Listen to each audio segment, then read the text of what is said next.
বিভিন্ন জেলায় বিক্রেতাদের দাবি, নির্বাচনের ডামাডোলে হঠাৎ চালের বাজার অস্থির হয়ে উঠলেও এখন দাম কমতে শুরু করেছে।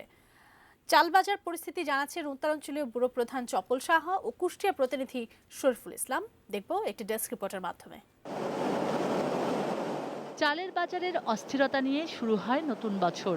বড় প্রভাবক ছিল জাতীয় সংসদ নির্বাচন। এছাড়াও কেউ বলেছিলেন ধানের দাম চড়া বলে বেড়েছে চালের দাম। আড়তদার আবার দোষেছিলেন মিল মালিকদের সিন্ডিকেটকে। তবে বাজার ঘুরে দেখা গেছে কমে আসছে চালের দাম। দেশের ধান উৎপাদনকারী প্রধান জেলাগুলোর অন্যতম বগুড়া। এ মৌসুমে লক্ষ্যমাত্রার চেয়েও 20,000 হেক্টর বেশি জমিতে আমন ধানের চাষ হয়েছে।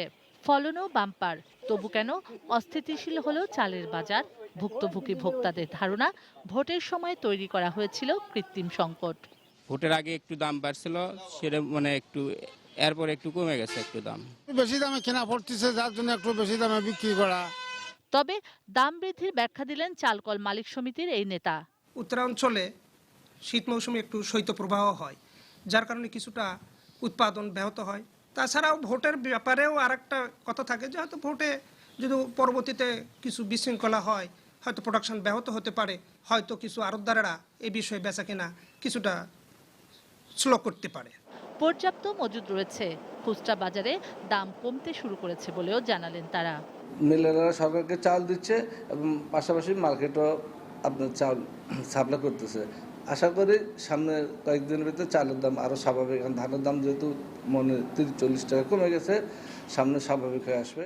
কুষ্টিয়ায়ও প্রকারভেদে ধানের দাম মণ প্রতি বেড়ে যায় 100 থেকে 120 টাকা পর্যন্ত। তার প্রভাব পড়ে চাল বাজারেও। বর্তমান ভালো সিজন, চাউলের সিজন, এখন যদি দাম বৃদ্ধি পায় কমবে কখন? গত সপ্তাহের চেয়ে এই সপ্তাহে চাউলের দাম প্রতি কেজিতে 2 টাকারও বেশি বেড়ে গেছে। মিল মালিকরা অবশ্য বলছেন মোকামে চালের দাম বাড়েনি। খুচরা বাজারের অস্থিরতার জন্য তারা দায়ী নন। 3 দিন হচ্ছে, 4 দিন হচ্ছে 50 টাকা বাড়ছে পার ব্যাগে। ধানের দামও বাড়ছে। হ্যাঁ, ধান ছিল 800-র নিচে। নির্বাচনের পরে বাজারটা একটু শান্ত হয়েছে, বেচা কেনা একটু অর্ডার হয়েছে, যার ফলে দামটা একটু বৃদ্ধি, কিন্তু ধানের তুলনায় চালের দাম বৃদ্ধি হয় নাই। বাজারে কঠোর নজরদারি থাকলে মিলার বা কোনো সিন্ডিকেট ঝোপ বুঝে কোপ মারতে পারবে না বলে মনে করেন সাধারণ ক্রেতারা। শুক্লা সরকার, ডেস্ক রিপোর্ট, এটিএন নিউজ।